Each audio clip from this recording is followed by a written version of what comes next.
जगन्माता जय दुर्गा लक्ष्मी सरस्वती पाहि जगन्माता पाहि जगन्माता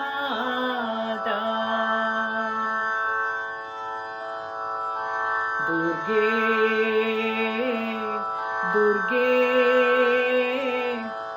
दुर्गे जय जय मां दुर्गे दुर्गे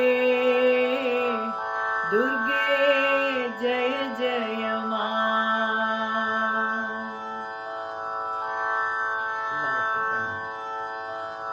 നമ്മൾ ഇന്നൊരു ലേഡീസ് സ്പെഷ്യലുമായിട്ടാണ് വന്നിരിക്കുന്നത്.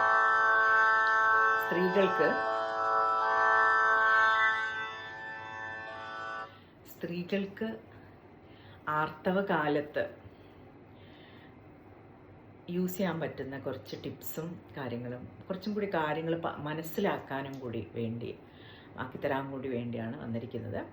അപ്പോൾ പലരും നമ്മളടുത്ത് ചോദിക്കുന്ന ചോദ്യമാണ് ഈ ആർത്തവകാലത്ത് എങ്ങനെ ഈ ക്ഷീണം മാറ്റാനും അല്ലെങ്കിൽ ആ സമയത്തുണ്ടാവുന്ന ആ ബയോളജിക്കൽ ചേഞ്ചസ് ഉണ്ടല്ലോ, ആ ചേഞ്ചസിനെ എങ്ങനെ നമുക്ക് ഒരു പോസിറ്റീവായിട്ടുള്ള രീതിയിൽ മാറ്റാൻ പറ്റും, അല്ലെങ്കിൽ എങ്ങനെ ഗോ ത്രൂ ചെയ്യാൻ പറ്റും കുറച്ചും കൂടി ഈസി ആയിട്ട് എന്നുള്ളതാണ്.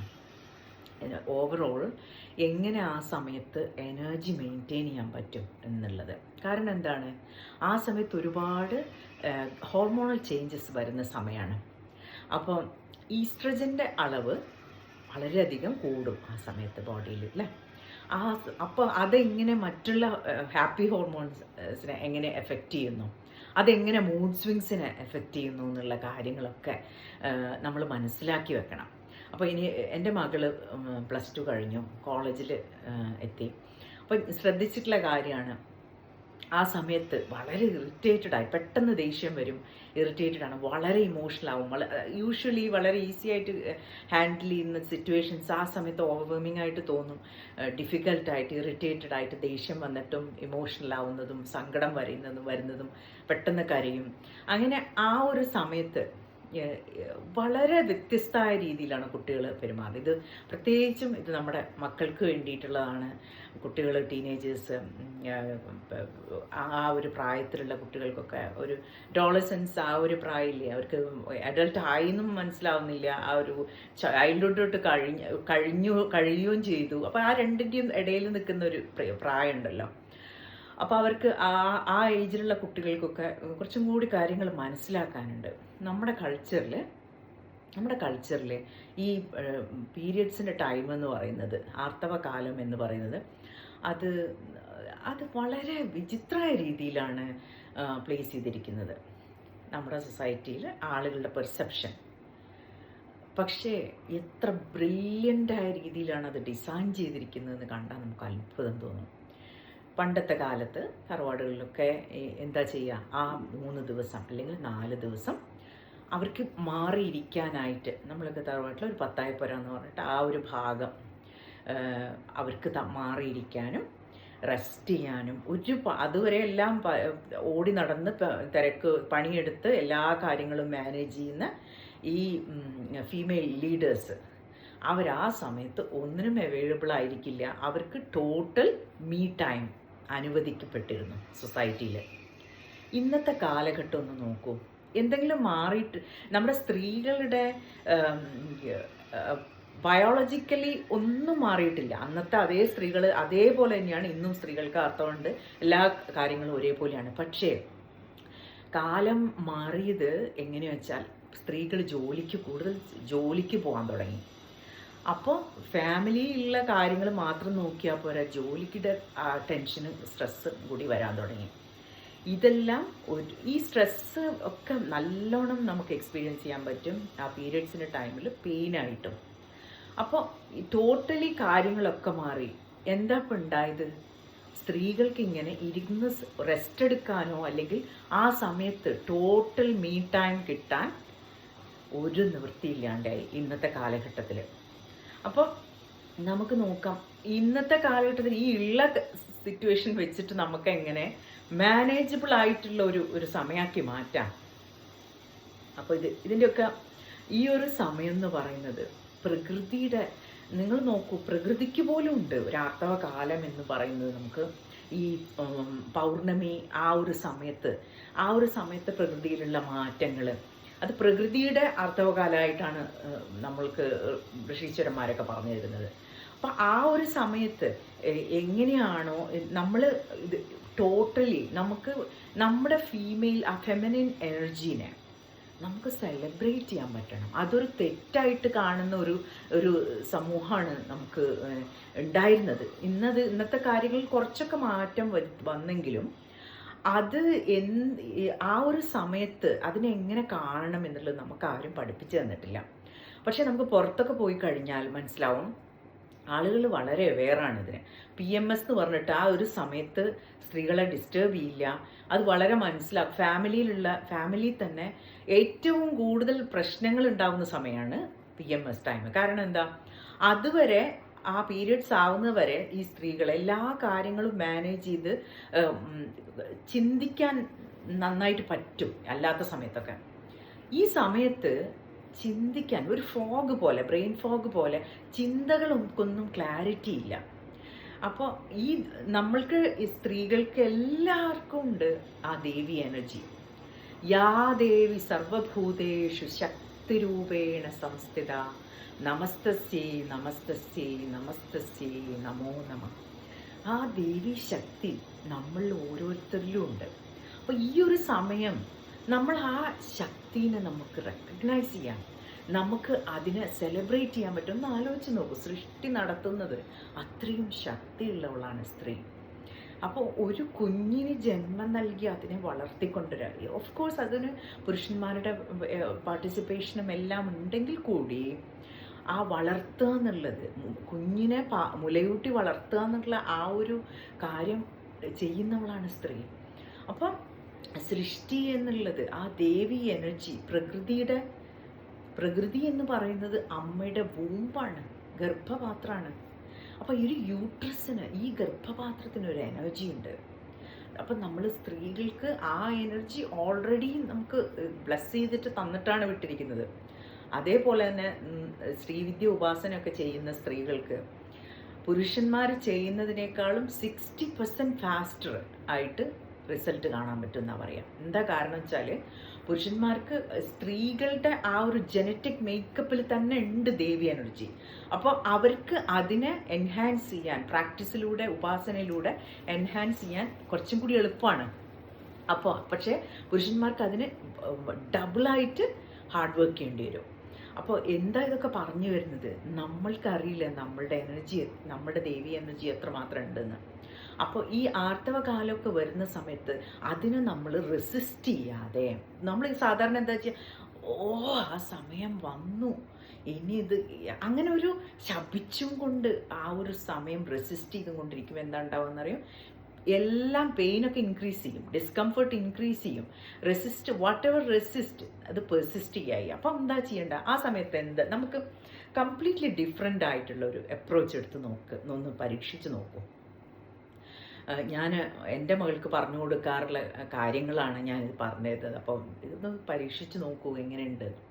മനസ്സിലാക്കേണ്ട ഒരു കാര്യം എന്ന് വെച്ചാൽ, നമുക്ക് ഈ എനർജി വളരെ ലോ ആയിരിക്കും ആ സമയത്ത് എനർജി ലോ ആകുമ്പോൾ എന്തുണ്ടാവും, നമുക്ക് കാര്യങ്ങളൊന്നും ചെയ്യാനും ചിന്തിക്കാനും ഒന്നുള്ള ആ ഒരു പ്രൊഡക്ടിവിറ്റി വളരെ കുറവായിരിക്കും.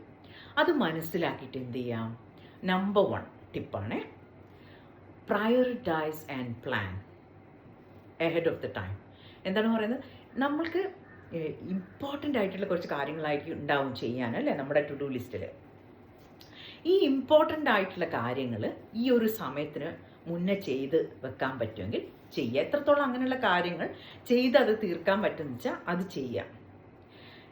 കാരണം എന്താ, ആ സമയത്ത് ഇതിനെപ്പറ്റി ആലോചിച്ചിട്ടുള്ള സ്ട്രെസ്സ് നമുക്ക് കുറയ്ക്കാം. അങ്ങനെ ഒരു പ്ലാനിങ് ഉണ്ടാവുക, ഏകദേശം ഈ സമയത്താണ് ഉണ്ടാവുക.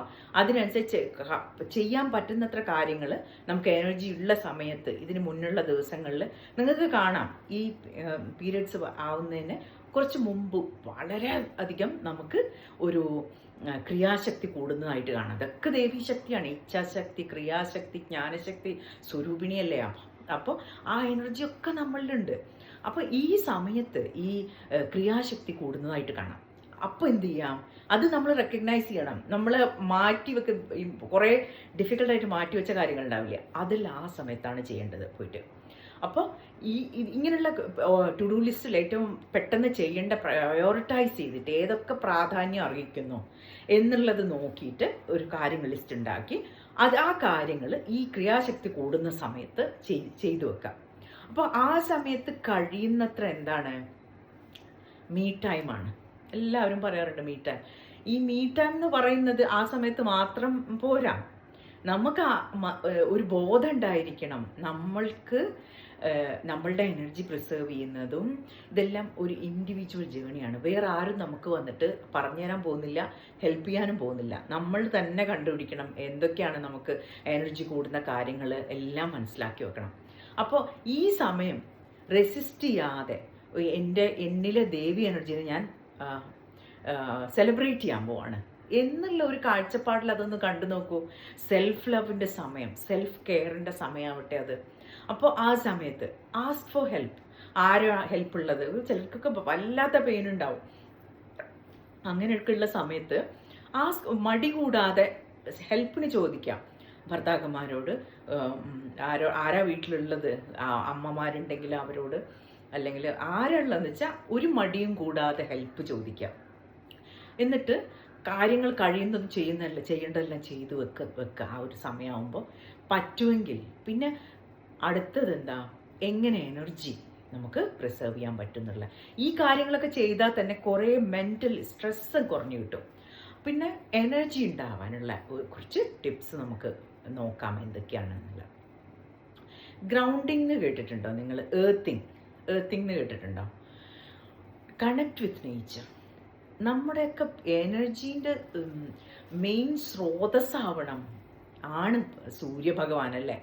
സൂര്യഭഗവാൻ ആണ് എനർജിയുടെ സ്രോതസ്, സോഴ്സ് ഓഫ് എനർജി. അതെപ്പോഴും നമുക്ക് അവൈലബിൾ ആണ്, അവിടെ ഉണ്ട് അല്ലേ. ഏതെങ്കിലും ഒരു ദിവസം വരാതിരിക്കുന്നുണ്ടോ? അപ്പോൾ സൂര്യഭഗവാനുമായിട്ട് നല്ലൊരു കണക്ഷൻ നമ്മൾ എസ്റ്റാബ്ലിഷ് ചെയ്തിരിക്കണം. എന്നും രാവിലെ, ഇതിപ്പം പീരിയഡ്സ് അല്ലാത്ത സമയത്തും നമുക്ക് പ്രകൃതിയുമായിട്ടൊരു കണക്ഷൻ ഉള്ളവർക്കില്ലേ, എപ്പോഴും ആളുകൾ അടുത്ത് വേണം, അല്ലെങ്കിൽ ആളുകളുടെ കമ്പനിയിലെ സന്തോഷമായിട്ടിരിക്കൂ, ഒറ്റയ്ക്ക് ഇരുന്നാൽ ദുഃഖം, ഇതൊന്നും ഉണ്ടാവില്ല. When we connect with nature, we are connecting with our own self. നമ്മുടെ കമ്പനിയിൽ നമ്മൾ ബോറടിക്കില്ല. നമുക്ക് അയ്യോ കുറച്ച് സമയം ഒറ്റയ്ക്ക് ഒന്ന് നടക്കാൻ ഇറങ്ങുമ്പോൾ നിങ്ങൾ ശ്രദ്ധിച്ച് നോക്കേ, പലരും ഒന്ന് നടക്കാനുള്ളൊരു സമയം അല്ലെങ്കിൽ ഒന്ന് ഫ്രഷ് എയർ കിട്ടാൻ അപ്പോഴെടുക്കും ഫോണ്. അപ്പോൾ ഇങ്ങനെയുള്ള കാര്യങ്ങളെല്ലാം ശ്രദ്ധിക്കാം.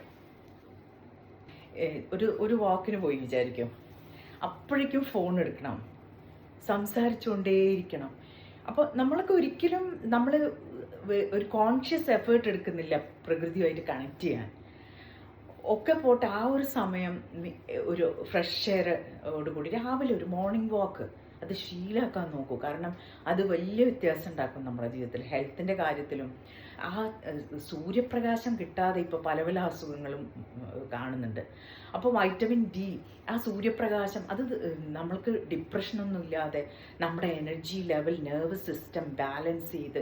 ഏർത്തിങ് എന്ന് പറയുന്നത് ഒരുപാട് പരീക്ഷണങ്ങൾ ഇപ്പോൾ അത് ഗ്രൗണ്ടിങ് എന്ന് പറയുന്ന ഏർത്തിങ് എന്ന് പറയുന്ന ആ ഒരു ഫിനോമിന എന്താണെന്നുള്ള പരീക്ഷണങ്ങൾ ഇപ്പോഴും നടന്നുകൊണ്ടിരിക്കുകയാണ്. പക്ഷെ ഒരു പരീക്ഷണം ഇതാണ്, ചെറിയ ന്യൂ ബോൺ ബേബീസ്, അത് പ്രീ മെച്യൂർ ബേബീസ് ഉണ്ടാവുമല്ലോ, ഒരു 7 മാസത്തിലൊക്കെ ജനിച്ച് ഒരു ഹെൽത്ത് വളരെ മോശമായിട്ടുള്ള ആ ഒരു അവസ്ഥയിലുള്ള ഒരു കുട്ടികൾ, ആ കുട്ടികളെ ഈ ഏർത്തുമായിട്ട് കണക്ട് ചെയ്തിട്ടുള്ള വയേഴ്സൊക്കെ ബോഡിയിൽ പിടിപ്പിച്ച് പുറത്തുനിന്ന് മണ്ണുമായിട്ട് കണക്ട് ചെയ്തിട്ടുള്ള ഏർത്തിങ് എന്ന് പറയുന്ന ഈ ഒരു പ്രോസസ്സ് പരീക്ഷിച്ച സമയത്ത് കുട്ടികൾക്ക് 60% ഓഫ് ദ സ്റ്റുഡൻസ്, ബേബീസ് വളരെ നന്നായിട്ട് ആ പ്രോസസ്സിനെ ആയിട്ട് റെസ്പോണ്ട് ചെയ്തു എന്നാണ്. ഈ കുട്ടികളുടെ ഈ അമ്മയുടെ മുലപ്പാലിൽ നിന്ന് കിട്ടുന്ന ആ ഒരു പല കാര്യങ്ങളും അത്രയ്ക്കും ഇമ്പോർട്ടൻ്റ് ആയിട്ടുള്ള പല എലമെൻസും കുട്ടികൾക്ക് കിട്ടിയ ആ ഒരു എഫക്റ്റായിരുന്നു ഈ ഗ്രൗണ്ടിങ് എന്നുള്ള ഈ ഒരു പരീക്ഷണം ചെയ്ത സമയത്ത് കണ്ടുപിടിച്ചത്. നമുക്ക് നമ്മുടെ യോഗ ട്രഡീഷനിൽ തന്നെ പറയും, പാദങ്ങളുടെ അടിയിൽ ഒരു ചക്രയുണ്ട്, ശിരസിൻ്റെ മുകളിൽ സഹസ്രാര ചക്രം. അപ്പോൾ ഈ ചക്രാസ് നമ്മൾ എക്സ്പോസ് ചെയ്ത് സൂര്യപ്രകാശത്തിൽ നമ്മൾ വെക്കുമ്പോൾ ശരിക്കും ബാറ്ററി പോലെ ചാർജ് ചെയ്യാൻ തുടങ്ങും, എനർജി ചാർജ് ചെയ്യാൻ തുടങ്ങും. അപ്പോൾ നമുക്ക് കൂടുതൽ എനർജി കിട്ടും. നമ്മൾ വെറും ഭക്ഷണം കഴിക്കുന്നതിൽ നിന്നും മാത്രമല്ല എനർജി കിട്ടുന്നത്. അപ്പോൾ ഇങ്ങനെയുള്ള നേച്ചറുമായിട്ട് കണക്ട് ചെയ്യുമ്പോൾ നമുക്ക് എനർജി കിട്ടുക എന്നുള്ളത് മാത്രമല്ല, ഒരു ഓവറോൾ ബാലൻസ്, ഒരു പീസ്, ഒരു ശാന്തി ഒക്കെ നമുക്ക് കിട്ടുന്നതായിട്ട് കാണാം. അപ്പോൾ ഇപ്പം ഒരു ജസ്റ്റ് ഒരു എക്സാമ്പിൾ പറഞ്ഞുതരാം, ഒരു ചെറിയൊരു സാമ്പിൾ പ്രാക്ടീസ് എങ്ങനെയാവാന്നുള്ളത്. നമ്മൾ പുറത്ത് ഒരു മരത്തിൻ്റെ അടിയിലോ ഒക്കെ ആയിട്ട്, നമുക്ക് തൊടി ഉണ്ടാവുമല്ലോ, ഒരു ഗാർഡനോ എന്തെങ്കിലുമൊക്കെ ഉണ്ടാവുമല്ലോ, അങ്ങനെയുള്ളവർ ഒരു മരത്തിൻ്റെ അടിയിൽ ഒരു ബ്ലാങ്കറ്റോ എന്തെങ്കിലും ഒരു സാധനം വിരിച്ച്, കഴിയുന്നതും പുല്ലൊക്കെ ഉണ്ടെങ്കിൽ വിരിക്കാത്ത നല്ലത്, അങ്ങനെ തന്നെ ഇരുന്നാൽ മതി. അങ്ങനെ ഇരുന്ന് ഒരു മ്യൂസിക്കൊക്കെ ഓൺ ചെയ്ത് വെച്ച് നമുക്ക് ഭക്ഷണം എന്താ വെച്ചാൽ അവിടെ പോയി കഴിക്കുക. പുറത്ത് തന്നെ ടൈം നല്ലോണം സ്പെൻഡ് ചെയ്യുക. കഴിയുന്നതും രാവിലത്തെ ഏർലി മോർണിംഗ് ഒരു ടൈം ഉണ്ടല്ലോ, ചൂട് വല്ലാത്ത വരുന്നതിന് മുമ്പായിട്ട്, അതാണ് ഏറ്റവും നല്ല സമയം സൂര്യപ്രകാശം കിട്ടാൻ വേണ്ടിയിട്ടുള്ള ആ ഒരു ഏർത്തിങ്ങിന് ടൈം. പാദങ്ങൾ പുല്ലിൽ വെച്ചിട്ട് ഇരിക്കുക. പുല്ലില്ലെങ്കിൽ മണ്ണായാൽ മതി. മണ്ണിൽ പാദങ്ങൾ എന്ന് വെച്ചാൽ പാദങ്ങളുടെ അടിഭാഗം മണ്ണിൽ വെച്ചും കൊണ്ടിരിക്കുക. എന്നിട്ട് ആ ഒരു എനർജി പ്രകൃതിയുമായിട്ട് കണക്ട് ചെയ്യാൻ നമ്മളെ അമ്മമാരുടെ അടുത്തൊക്കെ പോയിരുന്ന സമയം വർത്തമാനം പറഞ്ഞിരിക്കില്ല, അത് ആ ഒരു പോലെയുള്ള ഒരു ഭാവത്തോടു കൂടി ദേവിയായിട്ട് കാണും. പ്രകൃതിനെ ദേവിയായിട്ടൊന്ന് കണ്ടു നോക്കൂ, എത്ര രസമാണെന്നറിയോ കണക്ട് ചെയ്യാൻ. എന്തൊരു ആ പ്രകൃതിയിലുള്ള ഓരോ കാര്യങ്ങളും നമ്മൾ ശ്രദ്ധിച്ച് അതിലൊക്കെ നമുക്ക് ഒരു അത്ഭുതം, ഒരു വണ്ടർ, സെൻസ് ഓഫ് വണ്ടർ നമുക്കുണ്ടാവും. അപ്പം അതെല്ലാം സ്ട്രെസ്സ് കുറയ്ക്കാൻ നല്ലതാണ്, മനസ്സിന് ശാന്തി കിട്ടാൻ നല്ലതാണ്. അപ്പോൾ ആളുകളുടെ കമ്പനി മാത്രമല്ല, നമുക്ക് നല്ല ആളുകളുടെ കമ്പനി നമുക്ക് നല്ല എനർജി തരും. അതുപോലെ തന്നെ ഇമ്പോർട്ടൻ്റ് ആണ് പ്രകൃതിയുമായിട്ട് കണക്ട് ചെയ്യാന്നുള്ളതും. അപ്പോൾ അത് ചെയ്യാൻ നമുക്ക് പറ്റണം, പ്രകൃതിയുമായിട്ട് കണക്ട് ചെയ്യാം. അപ്പോൾ ഈ ഒരു സമയം മീ ടൈം എന്ന് പറഞ്ഞു ഞാൻ, മീ ടൈം ഒന്നാമത്തെ ടിപ്പ് അതാണ്. അത് അങ്ങനെ അങ്ങ് കൺസിഡർ ചെയ്യുക. ഈ ഒരു 3-4 ദിവസം ഞാൻ എനിക്ക് വേണ്ടി മാറ്റി വെക്കുകയാണ്. ബാക്കിയുള്ള അപ്പോൾ എന്താണെന്നറിയോ, ആ സമയത്ത് നിങ്ങളൊന്ന് ശ്രദ്ധിച്ചു നോക്കൂ, ഒരുപാട് കാര്യങ്ങൾ ചെയ്യാനുണ്ട് എന്നുള്ള ഒരു ചിന്ത തന്നെ നമ്മുടെ ആ സമയത്ത് സ്ട്രെസ്സും ഉണ്ടാക്കും, മനസ്സമാധാനം ഉണ്ടാവില്ല ഒക്കെ. കാരണം ഓൾറെഡി ഇമോഷണൽ ആയിട്ടുള്ള ഒരു ടൈമാണത്, സെൻസിറ്റീവായിട്ട് മാറുന്ന ഒരു ടൈമാണ്. കാരണം പല ഹോർമോണൽ ചേഞ്ചസ്, കോർട്ടിസോൾ, ഇങ്ങനെ സെറട്ടോണിൻ, ഇങ്ങനെയുള്ള ഹോർമോൺസിൻ്റെ എല്ലാം വ്യതിയാനം സംഭവിക്കുന്ന ഒരു സമയമാണ് അത്. അതുകൊണ്ട് മൂഡ് സ്വിങ്സ് ഒക്കെ ഉറപ്പാണ്. അപ്പോൾ ഇതൊക്കെ എന്താ, നമ്മൾ അവെയറായിട്ട് കൂടെയുള്ളവരും മനസ്സിലാക്കുക. ഇതൊക്കെ നമ്മൾ കുട്ടികൾ ആ സമയത്ത് വാശി പിടിക്കുകയും ഒക്കെ ചെയ്യുന്ന സമയത്ത് നമ്മൾ കുറേ വിട്ടുകൊടുക്കുക. ഇത് ഈ ഒരു സമയത്ത് ഹോർമോണൽ ചേഞ്ചസ് ആണെന്ന് നമ്മൾ പാരൻസ് മനസ്സിലാക്കുക. ആദ്യം നമ്മൾ മനസ്സിലാക്കിയില്ലെങ്കിൽ അവരാരാ മനസ്സിലാക്കുക?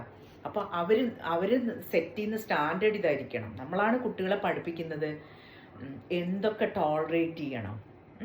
നമ്മളിപ്പോൾ ഒരു ഉദാഹരണം, നമ്മളെ മക്കളെ പെൺകുട്ടികളൊക്കെ പഠിപ്പിക്കുകയാണ് എന്ത് സഹിച്ച് ജീവിക്കുക. പണ്ടത്തെ ആ ഒരു ചിന്താഗതി ഉണ്ടല്ലോ, അങ്ങനെയുള്ള ഇതൊക്കെ ഇന്നും അത് തന്നെ പറഞ്ഞ് പഠിപ്പിക്കാനൊന്നും ഒരിക്കലും പാടില്ല കേട്ടോ. കുട്ടികളെ എല്ലാം കൊണ്ട് അവർ ഹൈ സ്റ്റാൻഡേർഡ് സെറ്റ് ചെയ്യാൻ കുട്ടികളെ പഠിപ്പിക്കണം. കാരണം അതിനെന്ത് വേണം, സെൽഫ് വെർത്ത് മനസ്സിലാക്കി കൊടുക്കണം. നമ്മൾ ഏത് സമയത്തും അവരെ കുറ്റം പറഞ്ഞുകൊണ്ടിരുന്ന്, അവരെ കമ്പയർ ചെയ്തും കൊണ്ടിരുന്ന്, അവരെ എന്തൊക്കെയാണ് അവർ റോങ് ചെയ്യുന്നത് എന്ന് പറഞ്ഞുകൊണ്ടിരുന്നാൽ എങ്ങനെയാണ് അവർ സെൽഫ് വെർത്ത് മനസ്സിലാക്കുക? അപ്പോൾ ഇത് വളരെ ഇമ്പോർട്ടൻ്റ് ആണ് പാരൻസ് മനസ്സിലാക്കേണ്ടത്. അപ്പം നമ്മൾ അവർക്ക് എത്രത്തോളം വാല്യൂ ഉണ്ട് എന്നുള്ളത് ആദ്യം മനസ്സിലാക്കി കൊടുക്കേണ്ട ആൾക്കാരാണ് നമ്മൾ പാരൻസ്. അപ്പോൾ എത്രയും അമൂല്യമായിട്ടുള്ളൊരു ജീവിതമാണ് നമ്മൾ ഓരോരുത്തരുടെയും എന്ന് മനസ്സിലാക്കി അവരെ എപ്രീഷിയേറ്റ് ചെയ്യുക. അവരുടേതായ യുണീക്കായിട്ടുള്ള ടാലൻസ് ഉണ്ടാവും, യുണീക്കായിട്ടുള്ള പ്രോബ്ലംസും ഉണ്ടാവും അവർക്ക്. അതെല്ലാം നമ്മൾ അത് അംഗീകരിച്ച് നമുക്ക് അതിനെയല്ലേ സ്നേഹം എന്ന് പറയുന്നത്. അതായിട്ട് അവരായിട്ട് അംഗീകരിക്കുന്നതല്ലേ സ്നേഹം. അല്ലാതെ ഒരു ലിസ്റ്റ് നിങ്ങൾ ഇനി ഇങ്ങനെ മാറിയാൽ, ഇന്നതൊക്കെ മാറ്റങ്ങൾ വരുത്തിയാൽ നിന്നെ ഞാൻ സ്നേഹിക്കാം എന്നുള്ളതല്ലേ നമ്മൾ പഠിപ്പിക്കുന്നത്. പലപ്പോഴും നമ്മൾ അവരെ വഴക്ക് പറഞ്ഞുകൊണ്ടിരുന്ന് ഭക്ഷണം പോലും വരേക്ക് കഴിക്കാൻ നമ്മൾ സമ്മതിക്കില്ല ചിലപ്പോൾ നമ്മൾ പാരൻസ്. കാരണം അവർ ഒരു സ്കൂളിൽ തന്നെ അവർ അത്രയും സ്ട്രെസ് കഴിഞ്ഞിട്ടാണ് വീട്ടിലേക്ക് വരുന്നത്. അപ്പോൾ അവർ ഒരു സമാധാനത്തോടെ ഒന്നും പറയാണ്ടൊന്ന് വെറുതെ ഒന്ന് മൂളി കേൾക്കും അവരെന്താ പറയുന്നതെന്ന്.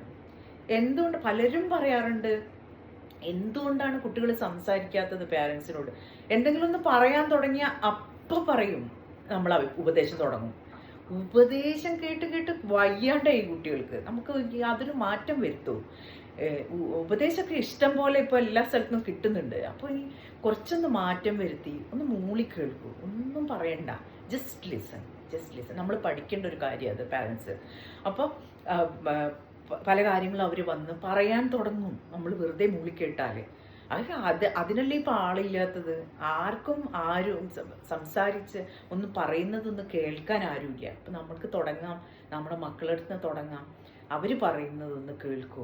എന്നിട്ട് പറയണമെന്ന് പലതും പറയാനുള്ള ഒരു ഇൻസ്റ്റിങ്ക്റ്റ് നമുക്കിങ്ങനെ വരും, നമുക്കൊരു ഇച്ച് വരും, പറയണം. ഹോൾഡ് ഇറ്റ്, അത് പിന്നെ പറയാം. അവർ പറയുമ്പോഴല്ല സംസാരിക്കേണ്ടത്, അത് പിന്നെ അതിനായിട്ടുള്ള സമയം മാറ്റി വെച്ച് പറയാൻ ബാക്കി. അപ്പോൾ ഇങ്ങനെ നമ്മളോട് തന്നെ വളരെ കമ്പാഷൻ ഉണ്ടാവേണ്ട ഒരു സമയമാണിത്. നിങ്ങളൊന്ന് ആലോചിച്ച്, ഇപ്പം നിങ്ങൾ നിങ്ങളുടെ മക്കളുടെ അടുത്ത് കാണിക്കുന്ന ഒരു സ്നേഹമില്ലേ, സ്നേഹവും കെയറും ഇല്ലേ? എനിക്കറിയാം, എൻ്റെ മകൾ ആ ഒരു സമയത്ത് ഞാൻ വളരെയധികം ശ്രദ്ധിക്കും, സംസാരിക്കുന്നതാണെങ്കിലും വയറുവേദനയൊക്കെ വരുന്ന സമയത്തും. അപ്പോൾ നമ്മൾ അങ്ങനെ അറിഞ്ഞ് നമ്മൾ ചെയ്തു കൊടുക്കില്ല എല്ലാ കാര്യങ്ങളും. അതേപോലെയുള്ള കെയർ നമ്മൾ ചെയ്യണം. Don't wait for others to do it for you. സ്വന്തം എനിക്ക് അതേ കെയർ, അതേ കമ്പാഷൻ എങ്ങനെയാണോ ഞാൻ എൻ്റെ കുഞ്ഞിനോട് കാണിക്കുന്ന കമ്പാഷൻ, എങ്ങനെയാണോ ഞാൻ എൻ്റെ ബെസ്റ്റ് ഫ്രണ്ടിനോട് കാണിക്കുന്ന കമ്പാഷൻ വെൻ ഷീ ഈസ് സിക്ക്, അതേ കമ്പാഷൻ നിങ്ങളോടും കാണിക്കണം ഈ ഒരു സമയത്ത്. അപ്പോൾ എന്താ ഉണ്ടാവും, നിങ്ങൾ നോക്കൂ, അങ്ങനെ ഒന്ന് ചെയ്ത് നോക്കൂ എന്ത് വ്യത്യാസമാണെന്ന്. ആ സമയം അതിൽ നിന്ന് കഴിഞ്ഞ് പുറത്ത് വരുമ്പോൾ യു ലൈക്ക് എ ബട്ടർഫ്ലൈ. ഈ ഒരു കൊക്കൂണിൻ്റെ ഉള്ളിലിരുന്നിട്ട് അത് കഴിഞ്ഞ് പുറത്തിറങ്ങി വരുന്ന ഒരു പൂമ്പാറ്റയുടെ ഒരു എനർജിയോട് കൂടി, ആ ഒരു ഫ്രഷ്നെസ്സോട് കൂടി നിങ്ങൾക്ക് പുറത്ത് വരാൻ പറ്റും. അപ്പം let this B A time for reflection. ഈ ഒരു സമയം let this time B for your own self growth, self care, ആ ഒരു സെൽഫ് കമ്പാഷൻ്റെ സമയമാവട്ടെ. അപ്പോൾ ആ സമയത്ത് മാത്രം പോരാ, ഈ ഒരു കമ്പാഷൻ നമുക്ക് ലൈഫ് ലോങ് ഉള്ളൊരു പ്രാക്ടീസ് തന്നെയാണ്. അപ്പോൾ അതിൻ്റെ നല്ലൊരു പ്രാക്ടീസ് ടൈമാണ് പീരിയഡ്സ് ആവുന്ന സമയത്ത്. അപ്പോൾ നല്ലോണം മ്യൂസിക്കൊക്കെ കേൾക്കുക. പിന്നെ വേണ്ടത് നല്ല ഭക്ഷണം കഴിക്കാം. നല്ല എന്താ പറയുക, പിന്നെ റെഡ് ഗ്രേപ്സ് അല്ലേ, മുന്തിരി, കറുത്ത മുന്തിരി, ഡേറ്റ്സ്, അങ്ങനെയുള്ള കാര്യങ്ങൾ, നല്ല ഫ്രഷ് ഫ്രൂട്ട്സ്, പിന്നെ വെജിറ്റബിൾസ്, അങ്ങനെ നല്ലോണം നല്ല ഭക്ഷണം കഴിക്കുക ആ സമയത്ത് കുറച്ചൊരു രജോ ഗുണമുള്ള ഭക്ഷണം കഴിക്കാനായിരിക്കും താല്പര്യം. എരിവും പുളിയും അങ്ങനെ ഇതൊക്കെ ഉള്ള ഭക്ഷണമായിരിക്കും. ആയിക്കോട്ടെ, ചില ആൾക്കാർ അതൊന്നും, ഇപ്പോൾ യോഗയൊക്കെ പ്രാക്ടീസ് ചെയ്യുന്ന ആൾക്കാർക്ക് ആ ഒരു അങ്ങനെയൊന്നുള്ള ഭക്ഷണമൊന്നും അധികം കഴിക്കുന്നുണ്ടാവില്ല. പക്ഷെ ആ സമയത്ത് ബോഡി അത് ക്രേവ് ചെയ്യുമ്പോൾ അത് കൊടുക്കുന്നതിൽ ഒരു തെറ്റുമില്ല. ആ സമയത്ത് അതൊരു പക്ഷേ ആവശ്യമുള്ള സമയമായിരിക്കും. Your body knows. അപ്പം അത് ശ്രദ്ധിക്കുക, നല്ല ഭക്ഷണം കഴിക്കുക, നല്ല മ്യൂസിക്കും നല്ല പ്രകൃതിയുമായിട്ടുള്ള കണക്ഷനും നല്ല എനർജി, സൂര്യ ഭഗവാന്റെ അടുത്തുള്ള എനർജിയും എല്ലാം നമ്മൾ കിട്ടി, നമ്മൾ നല്ല സൂര്യകാന്തി പൂക്കളെ പോലെ എനർജിയോട് കൂടിയിരിക്കും ആ ഒരു സമയത്ത് അങ്ങനെ ചെയ്യുമ്പോൾ. പിന്നെ ഒരു കാര്യം ചെയ്യാൻ പറ്റും, ഇനിയിപ്പോൾ ഈ ഒരു സമയത്തേക്ക്, ആ സമയത്തുള്ള പ്രാക്ടീസ് അല്ല പറയുന്നത്, ആ സമയത്ത് കുറച്ചൊക്കെ ചെയ്യാം. യൂഷ്വലി യോഗയൊന്നും ആ സമയത്ത് ചെയ്യണ്ടെന്നാണ് പറയാം. പക്ഷേ അതിൻ്റെ പെയിന് കുറയ്ക്കാനുള്ള കുറച്ച് യോഗ പോസ്റ്റേഴ്സ് ഉണ്ട്. അതിലൊന്നാണ് ബാലാസനം എന്ന് പറയുന്നത്, പിന്നെ സേതുബന്ധനം, പിന്നെ അപാനാസനം, ഇങ്ങനെയുള്ള കുറച്ച് പോസ്റ്റേഴ്സ്, പിന്നെ ഉത്താനാസനം, അങ്ങനെ കുറച്ച് യോഗ പോസ്റ്റേഴ്സ്, അങ്ങനെയുള്ള അതിന് പ്രത്യേകമായിട്ടുള്ള ഒന്നും വേണ്ട, ഒരു സാധാരണ ചെയ്യുന്ന സൂര്യ നമസ്കാരം, അങ്ങനെയുള്ള കുറച്ച് യോഗ ഈ പീരിയഡ്സ് അല്ലാത്ത സമയത്തൊക്കെ പ്രാക്ടീസ് ചെയ്താൽ തന്നെ പീരിയഡ്സിൻ്റെ സമയത്തുള്ള പെയിന് ഒരു പരിധി വരെ കുറയ്ക്കാനൊക്കെ അത് ഹെൽപ്പ് ചെയ്യും. അപ്പോൾ അതിന് മാത്രമല്ല, ഇപ്പോൾ ഓവറോൾ ഹെൽത്ത് ഇമ്പ്രൂവ് ചെയ്യാനും നമ്മുടെ ഹോർമോണൽ ബാലൻസ് ഉണ്ടാവാനും എല്ലാം, നെർവസ് സിസ്റ്റത്തിനെ ഹെൽപ്പ് ചെയ്യാനും എല്ലാം യോഗ ഒരുപാട് സഹായിക്കും. അപ്പോൾ ഇങ്ങനെയുള്ള ലൈഫ് സ്റ്റൈൽ തന്നെ ചേഞ്ച് ചെയ്യുന്നതാണിത്. ആ പീരിയഡ്സിൻ്റെ സമയത്ത് മാത്രം ചെയ്യാനുള്ള കാര്യങ്ങളല്ല പറഞ്ഞത്. നമ്മുടെ ഓവറോൾ പെർസെപ്ഷൻ, നമ്മളെ കാണുന്ന രീതി എന്താണ്, അതിലാണ് വ്യത്യാസം വരുത്തേണ്ടത്. അപ്പോൾ നമ്മളെ ജീവിതം തന്നെ മാറുന്നതായിട്ട് കാണാം. ഈ സമയത്ത് പലപ്പോഴും ശ്രദ്ധിച്ചാൽ കാണാം, നമുക്ക് we don't want to mingle with people. ആൾക്കാർ അതിനായിരുന്നു പണ്ടത്തെ കാലത്ത് ഇങ്ങനെയൊരു സിസ്റ്റം വെച്ചിരുന്നത്. നമുക്ക് ആളുകളുമായിട്ട് ഒന്നും യാതൊരു മിങ്കിൾ ചെയ്യേണ്ട ഒരു താല്പര്യം ഉണ്ടാവില്ല ആ സമയത്ത്. Just let it be like that. Take ആ ഒരു സോളിറ്റ്യൂഡിൽ ഇരുന്നും കൊണ്ട്, സോളിറ്റ്യൂഡ് എന്ന് പറയുന്നത് എന്താണെന്നറിയോ, അതൊരു ലോൺലിനെസ് ഒന്നുമല്ല. സോളിറ്റ്യൂഡ് എന്ന് പറയുന്ന ആ ഒരു സൈലൻസും അതൊരു സ്പേസാണ്. പുതിയ കാര്യങ്ങൾ, നമ്മൾക്ക് ഗൈഡൻസ്, ഇന്നർ ഗൈഡൻസ് എല്ലാം വരുന്ന ഒരു സ്ഥലമാണത്, ആ സോളിറ്റ്യൂഡ് എന്ന് പറയുന്നത്. അപ്പോൾ ആ സമയം ടോട്ടലി ലെറ്റ് ഗോ. ഒരു കാര്യവും നമ്മൾ പിടിവാശി പിടിക്കേണ്ട ആവശ്യമില്ല. നമ്മളെ കാര്യത്തിലാണെങ്കിലും മറ്റുള്ളവരുടെ കാര്യത്തിലാണെങ്കിലും പറയുക. ഒരു ഏറ്റവും നല്ല എന്താ അറിയോ, കൂടെയുള്ളവരോട്, നമ്മുടെ ലവ്ഡ് വൺസിനോട് പറഞ്ഞ് മനസ്സിലാക്കാൻ നോക്കുക. ഈ സമയത്ത് എനിക്ക് മീ ടൈമാണ്, എനിക്ക് കുറച്ച് സമയം വേണം, ആ സമയത്ത് എന്നെ ഹെൽപ്പ് ചെയ്യണം, ഒരു ഹെൽപ്പ് വേണം, സപ്പോർട്ട് വേണം. ആ സമയത്ത് എന്നെ കഴിയുന്നതും എന്നെ തനിച്ച് വിടുക, എനിക്ക് എന്നെ റിലാക്സ് ചെയ്യാൻ വിടുക. ഇത് കഴിഞ്ഞ് വന്നിട്ട് ഈ കാര്യങ്ങളെല്ലാം കോമ്പൻസേറ്റ് ചെയ്തിട്ട് നമുക്ക് ടൈം സ്പെൻഡ് ചെയ്യാം. ഒപ്പം നമുക്ക് കാര്യങ്ങളെല്ലാം, വേണ്ട കാര്യങ്ങളൊക്കെ ചർച്ച ചെയ്ത് നമുക്ക് ഒപ്പം ചെയ്യാം. പക്ഷേ ഈ ഒരു സമയത്ത് let me be by myself എന്നുള്ള പറ്റുമെങ്കിൽ അതിനൊരു സ്പേസ് ഉണ്ടാക്കുക, ഒരു റൂം അതിനായിട്ട് വെക്കുക. പണ്ടത്തെ ചെയ്തിരുന്ന ആ ഒരു കാര്യം എത്ര ഗംഭീരമായിട്ടുള്ള, പറ്റുമെങ്കിൽ ഒരു സ്ഥലം, ഒരു സ്പേസ്, ഒന്നുകിൽ പുറത്ത് ഔട്ട്ഡോറിലോ മരത്തിൻ്റെ ഇടയിൽ എവിടെയെങ്കിലും ഒരു സ്പേസ് ക്രിയേറ്റ് ചെയ്യുക. ആ സമയത്ത് നമുക്ക് പോയിരിക്കാനും റിലാക്സ് ചെയ്യാനും. അപ്പോൾ നമുക്ക് ആ ഒരു സമയത്ത് ഒരു സർപ്രൈസ് ആയിട്ട് വരില്ല. ഔട്ട്ഡോർ അത് വളരെ പ്രധാനമാണ്. എർത്തിങ്, ഭൂമിയുമായിട്ട്, നേച്ചറുമായിട്ടുള്ളൊരു കണക്ഷൻ. അപ്പോൾ നമ്മൾ എന്തൊക്കെയാണ് പറഞ്ഞത് ഇപ്പം? First tip, prioritise and plan. പെട്ടെന്ന് ചെയ്യേണ്ട കാര്യങ്ങളൊക്കെ ചെയ്ത് പിന്നത്തേക്ക് മാറ്റി വെക്കാൻ പറ്റുന്ന കാര്യങ്ങൾ പിന്നത്തേക്ക് മാറ്റി വെക്കുക, ആ പീരിയഡ്സിൻ്റെ സമയത്ത് ചെയ്യാതെ. അപ്പോൾ അങ്ങനെ പ്രയോറിറ്റൈസ് ചെയ്ത് പ്ലാൻ ചെയ്ത് കാര്യങ്ങൾക്ക് ഒരു വ്യവസ്ഥ ഉണ്ടാക്കുക എന്നുള്ളത്. രണ്ടാമത്തെ കാര്യം, ആസ്ക് ഫോർ ഹെൽപ്പ്. ആളുകളുടെ അടുത്ത് ഹെൽപ്പ് ചോദിക്കാൻ മടിക്കരുത്. Self care and self compassion. Me ടൈമാണ്. എനിക്ക് കൊടുക്കുന്ന സ്നേഹം അതിൻ്റെ സമയമാണ്. ഇപ്പോൾ എന്തെങ്കിലുമൊക്കെ ശരീരം വേദനിക്കുന്നുണ്ടെങ്കിൽ അതിന് റെസ്റ്റ് കൊടുക്കുക, നല്ല റെസ്റ്റ് കൊടുക്കുക. ഉള്ളിൽ തോന്നണം ഐ എം ടോട്ടലി റിലാക്സ്. ഒന്നിനെ പറ്റി ഞാൻ ബോധഡ് ആവാൻ പോകുന്നില്ല. ഞാനിത് എൻ്റെ ഫിസിക്കൽ കെയറും മെൻ്റൽ കെയറും കൊടുക്കുന്ന സമയമാണെന്ന് വിചാരിച്ച് നമ്മളെ മക്കളോട് കാണിക്കുന്ന ആ ഒരു കമ്പാഷൻ നമ്മുടെ ശരീരത്തിനോട് തന്നെ കാണിക്കാം. അത് പിന്നെ ഈ യോഗ പ്രോസസ്സിൻ്റെ കാര്യങ്ങളൊക്കെ പറഞ്ഞു. പിന്നെ എർത്തിങ്ങിൻ്റെ കാര്യം പറഞ്ഞു. പ്രകൃതിയുമായിട്ട് കണക്റ്റാണ് മോസ്റ്റ് ഇമ്പോർട്ടൻറ്റ് തിങ്. നമ്മളെ ഹെൽപ്പ് ചെയ്യാൻ പറ്റും ഈ ഒരു സമയത്ത്. ഒരു ദേവി എനർജി നമുക്ക് ഫീൽ ചെയ്യാൻ പറ്റും. പിന്നെ അതിന് ആ എനർജി കൂട്ടാനുള്ള ആ ഒരു ഇതിൽ എൻ്റെ ഗുരു പറഞ്ഞു തന്നിട്ടുള്ള ഒരു ടിപ്പ് എന്താ വെച്ചാൽ, അംബിക, ജഗന്മയി, മഹാമായ, ഈ 3 നാമങ്ങൾ അമ്മയ്ക്ക് വളരെ പ്രിയപ്പെട്ട നാമങ്ങളാണ് ദേവിക്ക്. ഇത് കുറച്ച് പ്രാവശ്യം ബാക്കിയുള്ള നാമജപങ്ങളും എല്ലാം ഒന്നും ആ സമയത്ത് നമുക്കുണ്ടാവില്ല.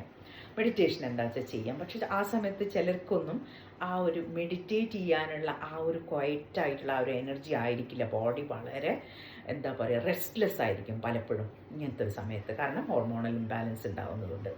അപ്പോൾ എന്തുണ്ടാകും, ഇത് ചെയ്യാമെന്നറിയാം. നമുക്ക് ഈ 3 നാമങ്ങൾ, അമ്മയ്ക്ക് ഇഷ്ടപ്പെട്ട പേരുകൾ ആണ് അമ്മേനെ വിളിക്കുന്നത്.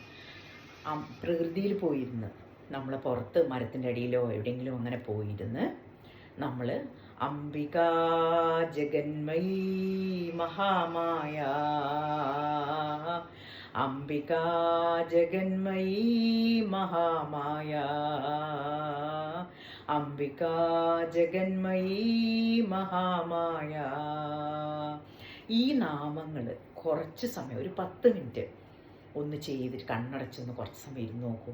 യു ക്യാൻ സീ നല്ലോണം ബോഡിയിൽ എനർജി വരുന്നതായിട്ട് കാണാൻ പറ്റും. പ്രത്യേകിച്ചും നമ്മൾ നാമജപമൊക്കെ ചെയ്യുന്ന ആൾക്കാരാണെങ്കിൽ പെട്ടെന്ന് കണക്ട് ചെയ്യാൻ പറ്റും ആ ദേവി എനർജിയുമായിട്ട്. അപ്പോൾ ഇതൊന്നും ചെയ്ത് നോക്കുക. ആ ഒരു സമയത്ത് നമുക്ക് ബാക്കി മന്ത്രങ്ങളോ കാര്യങ്ങളോ ജപോ അങ്ങനത്തെ ഒന്നും ചെയ്യുന്നില്ലെങ്കിൽ കുഴപ്പമില്ല. ഈ ഒരു 3 നാമങ്ങൾ ഇങ്ങനെ നമ്മൾ വേറൊരു ജപിക്കാൻ പറ്റുന്ന വിളിക്കാൻ പറ്റുന്ന നമ്മുടെ എനർജി കണക്ട് ചെയ്യാൻ പറ്റുന്നതാണ് ദുർഗേ ദുർഗേ ദുർഗതി നാശിനി. ഇങ്ങനെയുള്ള നാമങ്ങൾ അമ്മയ്ക്ക് വളരെ പ്രിയപ്പെട്ടതാണ്. ദുർഗേ ദുർഗേ ദുർഗേ ദുർഗേ എന്ന് വിളിക്കുമ്പോൾ തന്നെ നമ്മളെ ബോഡിയിൽ പലതരത്തിലുള്ള വ്യത്യാസങ്ങളും ഉണ്ടാകുന്നത് കാണാം എനർജി ലെവലിൽ. അപ്പോൾ ഈ ഒരു കാര്യങ്ങളൊക്കെ നമുക്ക് ആ ഒരു സമയത്ത് ചെയ്യാൻ പറ്റുന്നതാണ്. അപ്പം മക്കൾക്കൊക്കെ ബുദ്ധിമുട്ടുള്ള ഒരു പീരിയഡ്സൊക്കെ ഉള്ള കുട്ടികളാണെങ്കിൽ ഇതൊക്കെ പറഞ്ഞ് മനസ്സിലാക്കി കൊടുക്കുക, അവരെ മനസ്സിലാക്കാൻ ശ്രമിക്കുക. അവർക്ക് ഏറ്റവും ഇങ്ങനൊരു സമയത്ത് ഏറ്റവും ആവശ്യമുള്ള സമയമാണ് നമ്മൾ പേരൻസിൻ്റെ, അമ്മമാരുടെ പ്രത്യേകിച്ചും. അപ്പോൾ ഇതിൽ അമ്മമാർ പ്രത്യേകമായിട്ട് അങ്ങനെ ഒന്നുമില്ല, എല്ലാവർക്കും ചെയ്യാം കേട്ടോ. കൂടുതലും പുരുഷന്മാരാണ് മനസ്സിലാക്കേണ്ടത്. എന്താ കാരണം വെച്ചാൽ അവർക്ക് ഗോ ത്രൂ ചെയ്യാത്തൊരു കാര്യമാണ്, അവർക്ക് കേട്ടറിവ് മാത്രമേ ഉള്ളൂ. അപ്പോൾ അവർക്ക് അത് മനസ്സിലാക്കാൻ പ്രയാസം ഉണ്ടാവും. അവർക്കും കൂടി മനസ്സിലാക്കാൻ വേണ്ടിയിട്ടാണ് ഇത് പറഞ്ഞു തരുന്നത്. അപ്പോൾ ഇതൊന്ന് ജീവിതത്തിലൊന്ന് പ്രാക്ടീസ് ചെയ്ത് നോക്കാം. ഇങ്ങനെ മറ്റുള്ള നമ്മുടെ വീട്ടിലുള്ളവരെ, സ്ത്രീകളെ നമുക്ക് സപ്പോർട്ട് ചെയ്യാൻ പറ്റുന്നതിൻ്റെ ബെസ്റ്റാണിത്. അവർക്ക് ഇഷ്ടമുള്ള ഭക്ഷണമൊക്കെ വാങ്ങിച്ചു കൊണ്ട് കൊടുക്കുക, അവർക്ക് ഇഷ്ടമുള്ള കാര്യങ്ങൾ, എന്തെങ്കിലും ഒരു ചെറിയ കാര്യം പോലും ആ സമയത്ത് അത് ഹെൽപ്പ് ചെയ്യും.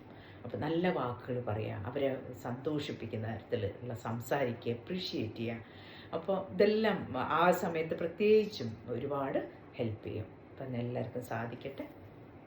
യാ ദേവി സർവഭൂതേഷു പ്രേമരൂപേണ സംസ്ഥിതാ, നമസ്തസ്യൈ നമസ്തസ്യൈ നമസ്തസ്യൈ നമോ നമഃ. യാ ദേവി സർവഭൂതേഷു മാതൃരൂപേണ സംസ്ഥിതാ, നമസ്തസ്യൈ നമസ്തസ്യൈ നമസ്തസ്യൈ നമോ നമഃ.